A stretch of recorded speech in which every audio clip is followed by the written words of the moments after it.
I'm Rick Mitchell. I work, I'm a volunteer with the Prairie Moon Waldorf School in Lawrence, Kansas. And can you talk a little bit about what type of garden you have? There's containers, plots, raised beds. We started in 2009 a market garden, so it's vegetables. And the idea was to actually become part of the local food economy in Lawrence, Kansas. It's not just to provide food for the school, but we take our vegetables to market and we run the garden all summer. We have a plot that's about 50 feet by about 200 feet, and we have a variety of vegetables in it and some fruit trees. We got 2 cherry trees and some peach trees. We grow all kinds of vegetables. Primarily, though, we grow tomatoes and peppers and potatoes and leeks, onions, a variety of tomatoes, including a lot of heirloom tomatoes, and a few other things like Asian beans, foot-long, yard-long beans.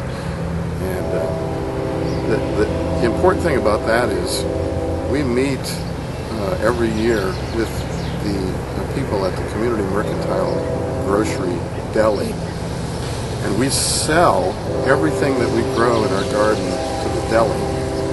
We have one customer, and we meet every year with them and ask them what they want to buy, and then we grow only what they want to buy, and we sell everything we grow to them, and it works out very well.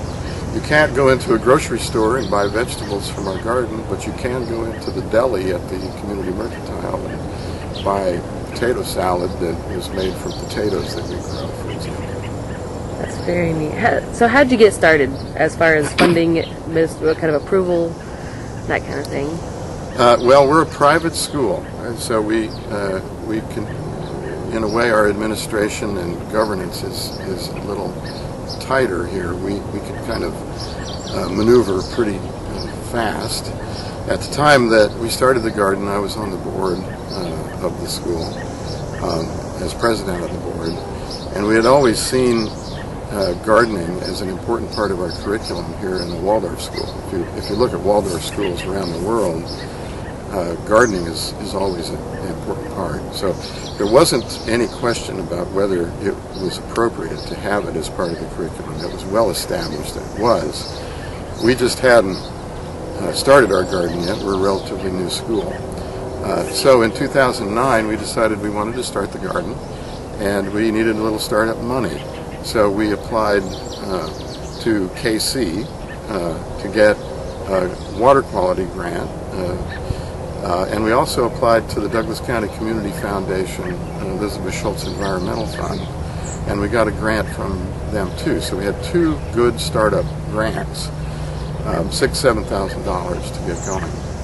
And with that, we hired a part-time gardener to come out here and help us establish it. We got a lot of volunteers together.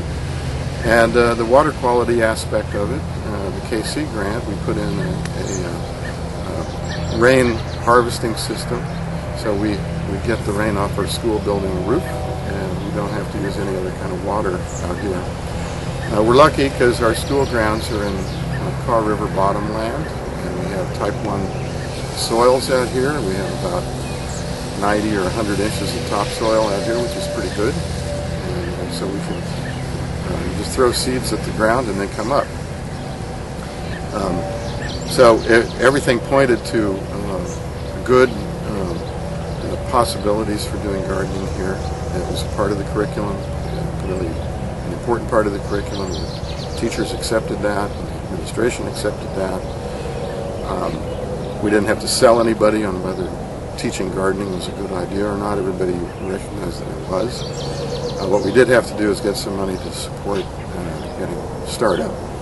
And again, we have very good land. Not perhaps every school, particularly urban schools, may not have good land to work with, but there are ways of getting around that. But we were fortunate. We had good land to work with. Great. And how is your garden maintained through the summer? Well, the garden, obviously, school doesn't go through the summer. We have camps here, so we have students around most of the summer, but the faculty goes on vacation. In the first year, this is our third year, and in the first year we had a hired gardener that we paid with grant money. In the last 2 years, I have been doing it as a volunteer. So I run the garden all summer. Of course, the summer is the big time for gardening. So, if you're going to do a garden, you have to think about that. You have to think about having somebody who's willing to do the work in the summertime. And it depends on what you're doing. We sell our vegetables to the deli, the Merck Deli. So we have a client that's expecting us to produce vegetables.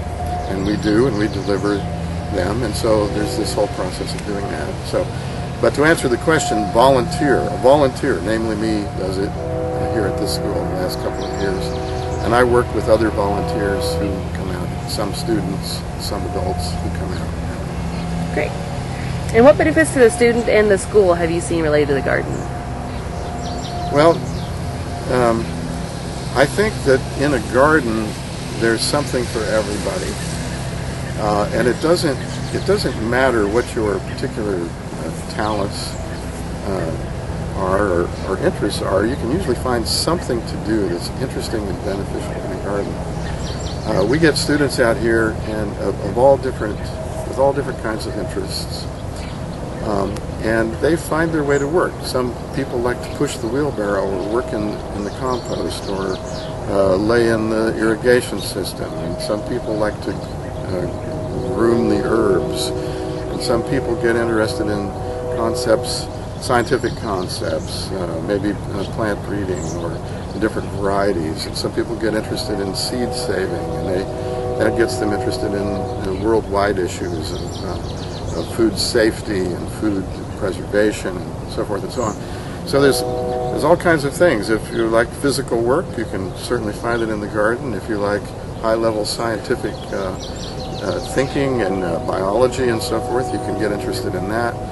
So we find that, at least I find when I'm working with students out here, that I try to get a feeling for what they're interested in. I don't just send them out and make them weed the tomatoes. We try to look at the big picture and what is it we're doing here and why are we doing it and what's involved in it and what's so interesting about plants and what's so interesting about soils and what's so interesting about water. Why is it important to all of us? So that's my long-winded way of saying there's something for everybody in the garden. Great. And I heard you mention seed saving, so do you do a lot of seed saving here? We do some here. We have in Lawrence a group that is dedicated to seed saving, and we participate in that. And we do save our own seeds. Particularly I save the Asian bean seeds. Those are easy to do.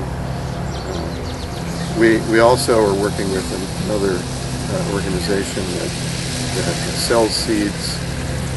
One of our friends here in town has recently purchased an Italian seed company, and so I'm just starting to talk to him about doing an Italian garden out here that will include all kinds of Italian tomatoes and peppers and herbs and things like that. And you also mentioned compost. Do you have a compost pile here, or how do you do that? We do. Composting is very important. In fact, it's really kind of the core of what we do here. One of my favorite things to talk to students about is soil, and because soil is the name of the game. If you don't have good soils, you don't have food. And I think most students don't tend to relate to soil without a little education. They just think about it as the earth beneath them or dirt or something like that. We're always talking about soil, and we do composting here. We do biodynamic composting. Being a Waldorf school, we're connected with biodynamics and biodynamic agriculture, and we're starting to introduce biodynamic methods here. So we do what we call a pat pit here, which is cow manure plus some minerals and some plant additives like stinging nettle and yarrow, put quartz in it, silica. So we mix a manure that we use to fertilize the garden. And we also compost anything that comes out of the school that's compostable goes into our compost, plus any kind of organic matter. We do try to, this is an organic garden, so we're very careful about what we put in the compost pile. We don't use grass clippings from lawns that have been treated with chemicals, for example. But we do have a big lawn here around the school grounds that's not treated with chemicals, and so we literally rake up the grass clippings and put that into our compost along with everything else. And what challenges have you faced, and how have you overcome those? Well, the biggest challenge, I think, really is paying for the time of a person, and we really haven't solved that problem. So we rely on volunteers. We're a private school. Not that public schools would be any different in this regard, but money's short. We are just starting this fall to actually have gardening classes that are part of the daily curriculum. We've been doing it as a kind of an ad hoc kind of thing after school and during the summer. But we're starting gardening classes in the school. Now, this is a small school. We only have 60 students. And they will be getting gardening lessons once or twice a week each class. And we'll do things. But really being able to pay somebody to do that is our biggest challenge right now. We get grants and so forth to pay for certain things that we do here, but there aren't very many grants out there that pay for people to actually do the work, and that's the biggest problem. If anybody has any bright ideas about how to pay for people to do gardening and gardening teaching, I think that there's lots of room for that.